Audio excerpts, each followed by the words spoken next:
현실적으로 어떻게 취업 준비하실 것 같으세요? 전략을 세우는. 전혀 다른 비전공자인 경우에 어려운 부분인 것 같은데, 현실적으로는. 그러면 정말로 HRD를 해야 된다라는 그 의지가 있으시면 추천을 드려요.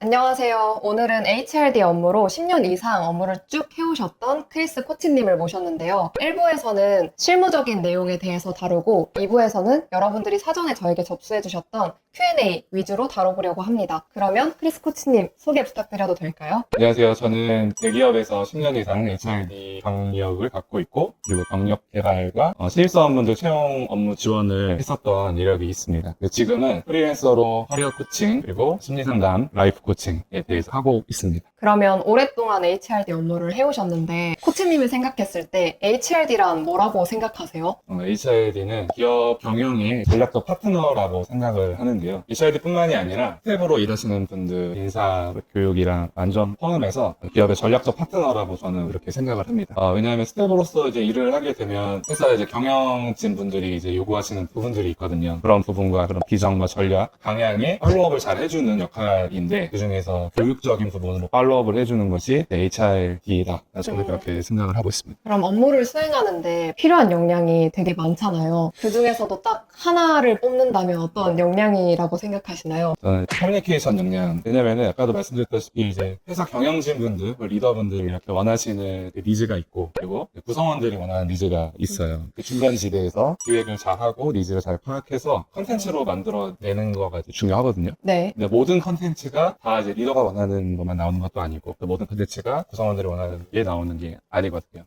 때로는 그 중심이 한쪽으로 쏠리는 경우도 있지만, 그런 것들을 균형감 있게 잘 만들어서 기획을 하고 컨텐츠를 만들어 제공하는 것이 중요하다고 생각을 합니다. 그럼 그 커뮤니케이션 역량이라는 게 다른 직무에서도 다 중요하다고 이제 현직자분들께서 말을 해주시잖아요. 그러면 HRD에게 필요한, 이 직무에서 필요한 그 소통을 잘한다는 게 어떻게 정의를 내릴 수 있을까요? 연결되는 것 같아요. 계속 소통을 잘한다는 거에 있어서. 소통을 잘한다는 게 기본적으로 상대방과 내가 이야기하는 지점이 같고, 서로 이제 뭔가 통한다는 거잖아요. 네. 생각하는 바가 통하고 느낌이 통하고 그런 게 소통이 잘 된다는 건데, 그 HRD를 할 때는 경영진 리더분들이죠. 그분들의 입장에서도 생각을 해볼 수가 있어야 돼요. 그분들이 우리 회사를 위해서 어떤 것이 필요한가에 대한 생각들을 그분들 입장에 서서 생각해 보는 거죠. 이분들이 필요로 하는 게 어떤 맥락으로 이렇게 말씀하신 거다라는 것을 잘 캐치를 해서 그것들을 바탕으로 구성원분들의 니즈를 잘 조화를 시키고 균형감 있게 만들어내는 그런 게 소통을 잘한다라고 볼 수 있을 것 같아요. 눈높이를 잘 맞추는 거.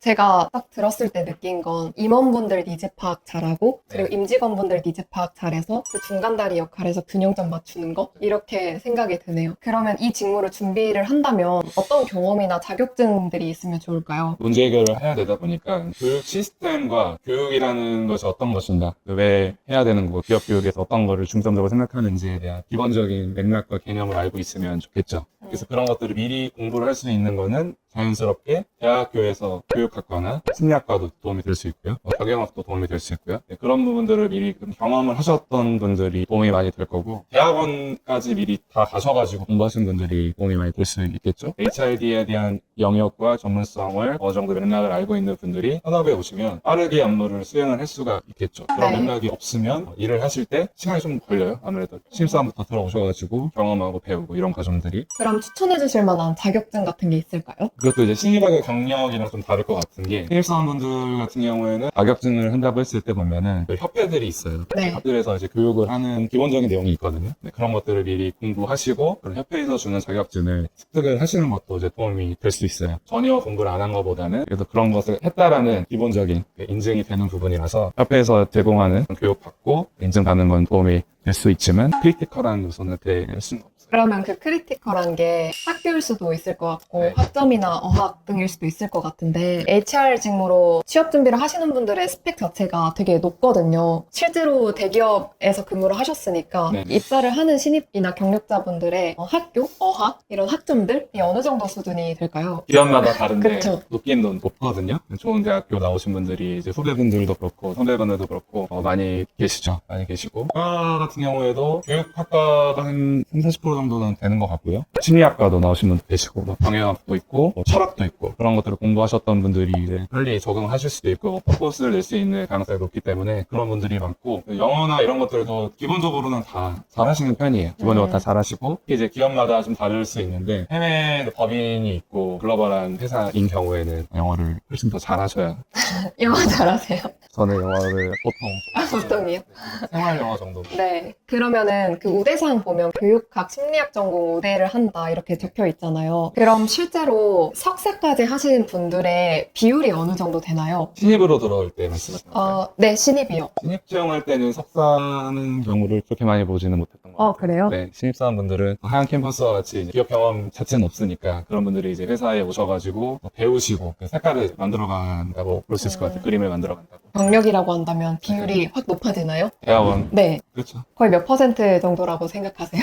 경력은 대중 잡기는 어려울 것 같고요. 예를 들어서 학사를 하고 회사에서 기업 경영을 많이 하신 분들은 석사가 굳이 필요 없고 네. 근데 좀 더 전문성을 쌓고 싶으신 분들 같은 경우에는 석사를 이렇게 하셔가지고 전문성을 강화시켜서 이렇게 이직을 하는 경우도 보게 됩니다. 그럼 코치님께서 교육학도 아니고 철학 쪽도 아니고 심리 쪽의 전공자도 아니에요. 완전 비전공자가 이쪽을 노리고 싶어하는 케이스도 있거든요. 그렇다고 한다면 현실적으로 어떻게 취업 준비하실 것 같으세요? 전략을 세우는 전혀 다른 비전공자인 경우에 어려운 부분인 것 같은데 현실적으로는 그러면 정말로 HRD를 해야 된다라는 그 의지가 있으시면 대학원을 가는 거를 좀 추천을 드려요. 극히 드물지만 아까도 말씀드렸듯이 신입사원분들은 나이가 젊으시고 이렇게 학부생들도 많이 채용을 하는데 그렇게 이제 길을 전환하셨던 분들이 신입 채용을 할 수 있겠죠? 그럴 때는 이제 대학원이나 이런 것들이 좀 필요할 것 같습니다. 그럼 실제로 이제 일하시면서 어떤 점들이 많이 어려우신가요? 아니면 생기는 갈등 같은 게 어떤 게 있을까요? 제가 그 말씀드렸던 거랑 네. 계속 네. 이어져요. 균형감을 갖는 게 중요하다고 말씀드렸는데 그게 균형이 깨지는 경우가 종종 생기기도 해요. 회사 자체가 이제 유기적인 조직 구조를 갖고 있다 보니까 구성원분들이 예를 들어서 어떤 거에 대한 교육적인 인터벤션에 만족스럽지 않은 그런 보이스들이 들리죠. 리더분들은 또 그걸 원하실 경우가 있고 중간에 이제 제가 있지만 한쪽으로 좀 쏠려서 뭔가 이렇게 진행을 해야 되는 경우들이 이제 종종 생기기도 해요. 그럴 때는 중간 입장에서 어려운 경험들이 좀 있죠. 그럼 마지막으로 제가 궁금한 점이 있습니다. 뭐냐면 이건 HRD 직무 면접에서도 나왔던 질문이었어요. 교육이라는 게 단기전이 아니라 장기전이고 개인과 조직이 변화하는 거잖아요. 그러면 성과라는 게 측정되는 게 되게 어렵지 않냐? 뭘로 성과를 측정하냐? 이런 질문이 나왔었거든요. 그래서 실제로 어떻게 측정하는지 궁금합니다. 네, 되게 진짜 어려운 부분이에요. 교육학에서 얘기하는 커크들에게 4단계 교육 평가 기준이 있거든요. 그 모델이 있는데 1단계 같은 경우에는 만족도, 두 번째는 뭐 이해도, 시험같이 네. 테스트하는 거죠. 3단계 같은 경우에 성과에 대해서 보고 4단계가 더 올라갈수록 이 교육을 함으로써 얼마나 퍼포먼스를, 수익을 얼마나 냈는가를 이제 보아야 되는 그런 단계가 있는데 어려워요. 성과를 측정하기가. 네. 그래서 2단계까지는 뭐 직무 교육이나 이런 거를 통해서 알아볼 수는 있겠죠. 교육하기 전과 후에 대한 그 비교를 해볼 수는 있는데 명확하게 수치로. 3단계 이후부터는 수치가 사실 많이 어렵습니다. 이게 기업 성과가 좋아졌고 돈을 잘 벌게 됐고 수익을 창출했는데 이게 교육의 효과가 어느 정도 있냐라고 했을 때 변수가 너무 많이 들어가요. 이게 다른 환경적인 요인이 올라간 걸 수도 있고 기업의 경영 수익을 냈을 때 뭐 다른 외부적인 요인 그런 것들이 있을 수도 있고 이 안에서 또 어떤 특정한 변수가 생겨서 수익을 창출한 부분이 있을 수 있기 때문에 이게 명확하게 교육 때문에 좋아졌다라고 보기는 어려움이 있어요. 증명을 하기에는. 근데 이제 경향성은 있다라고 저는 보고 있어요. 교육을 많이 투자하는 회사라는 거는 사람에게 관심이 있는 회사인 거고 그리고 사람의 그 성장에 대한 관심이 있는 회사인 거잖아요. 교육을 많이 투자하고 교육에 대해서 많이 관심 갖고 듣게 하고 역량이 올라가게 해서 성과를 내게 하려고 하는 그 목적대로 이렇게 하려고 하는 그런 회사들은 기업의 성과도 대체적으로 영향이 있다라고 저는 이렇게 보고 있고 분석도 예전에 해본 적이 있는데 그렇게 저는 이렇게 알고 있습니다. 그러면 모범 답안을 하신다면 일단 성과는 사실적으로 측정하는 게 쉽지는 않은데 경향성으로 파악한다라고 해주셨잖아요. 네. 그럼 취업 준비생이셨다면 네. 어떤 식으로 모범 답안을 하셨을 것 같으세요? 어떤 질문을 할까요? 질문이 뭐였냐면 성과 측정이 어려운데 어떤 식으로 성과를 측정할 수 있다고 생각하냐라는 거였어요. 그래서 그거는 이제 의지가 좀 반영이 돼야 될 것 같은 게 기업 성과가 교육을 해서 얼마나 좋아졌는가에 대한 그 판단을 할 때는 변수가 많다고 했고 측정이 어렵다고 했잖아요. 변수들이 많아서. 그래서 수시적으로 이렇게 좀 체크를 해야 될 것 같아요. 체계적인 그런 기준을 갖고 원타임을 끝내는 게 아니라 이게 얼마나 좋아졌고 했는지 수시로 체크하고 그리고 그 체크하는 가운데 좋은 사례들이 케이스로 발생이 될 거거든요. 네. 그래서 석세스 케이스 메소드라고 해가지고 실제로 그런 뭐 교회에서 뭐 간증하듯이 네. 여러 교육을 들어가지고 많이 능력이 향상이 됐고 그게 이제 업무적으로 도움이 됐다. 네, 그런 것들이 케이스로 만들어지게 되겠죠. 그런 네. 것들을 사례화하고 기록을 해서 남겨놔서 그렇게 증거가 되고 영향이 있을 수 있다라는 것을 이렇게 교육의 효과성을 증명하는 측면에서 활용해 줄 수 있어요.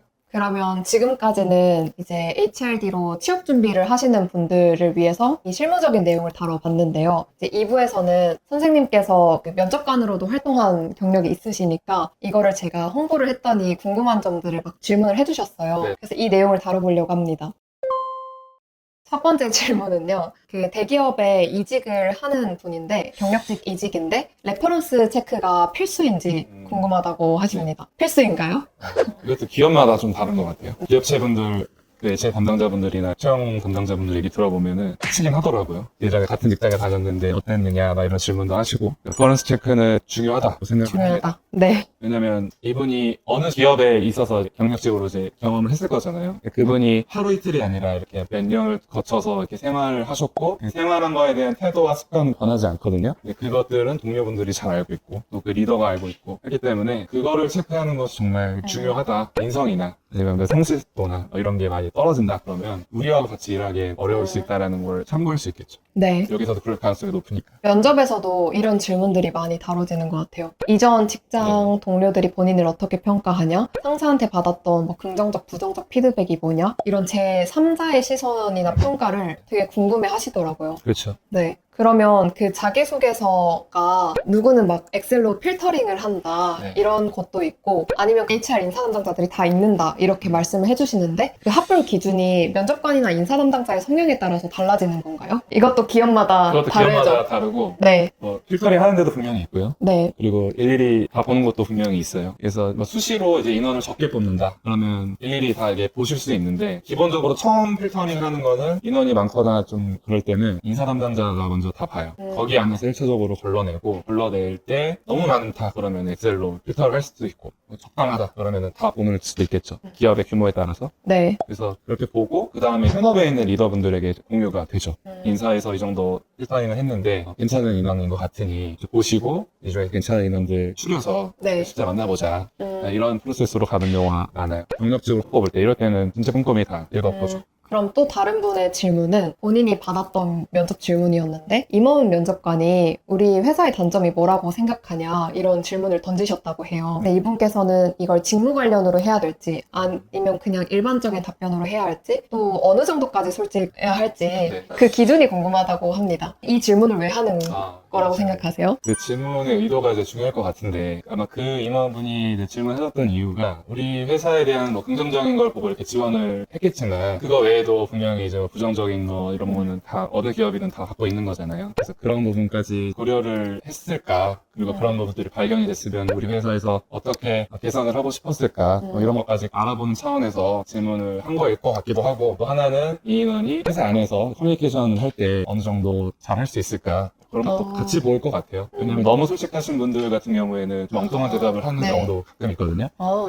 이제 회사 생활할 때는 물론 솔직한 거는 개선을 위해서 자기의 생각을 조리 있게 이렇게 말씀하시면서도 매너 있게 하는 그런 표현이 되어야 된다고 봐요. 그래서 그런 부분도 좀 같이 보고 싶어서 이렇게 말씀하시지 않았을까 싶어요. 후자의 답변은 생각도 사실 못 해봤어요. 왜냐면 그 임원분들이 이분 다 취준생이긴 하지만 고객이기 때문에 그 VOC를 듣고 싶은 건가라고 생각을 했었거든요. 그런 것도 있을 수 있을 것 같아요. 네. 그래서 우리 회사 브랜드 이미지에 대해 어떻게 생각해요? 이런 생각을 묻는 질문들도 많더라고요. 그럼 이 질문과 유사하게 다음 질문도 약간 질문 의도에 관한 건데요. 주말에 종종 뭐 하세요? 이런 질문은 왜 묻는 걸까요? 이것도 사실 정답은 아니에요. 제가 이제 느꼈을 때는 이분이 개인적인 시간이 났을 때 어떤 걸 하는가에 따라서 어떤 성향을 갖고 있는가, 삶의 태도를 갖고 있는가가 조금은 이렇게 나오는 것 같습니다. 뭐 예를 들어서 주중에는 열심히 일하고 힘들지만 이게 운동하는 분들 있잖아요. 그렇게 자기 관리를 하듯이 이제 주말에는 어떤 거를 정말 프리하게 시간이 주어졌을 때 뭐를 하는가, 뭐 책을 보거나 운동을 하거나 뭐 등산을 하거나 친구들을 만나거나 축구를 하거나 맛있는 음식을 먹거나 이런 것들을 이제 말씀을 하게 될 텐데 거기에서 이분의 성향이나 이런 것들을 좀 파악을 해볼 수가 있는 거죠.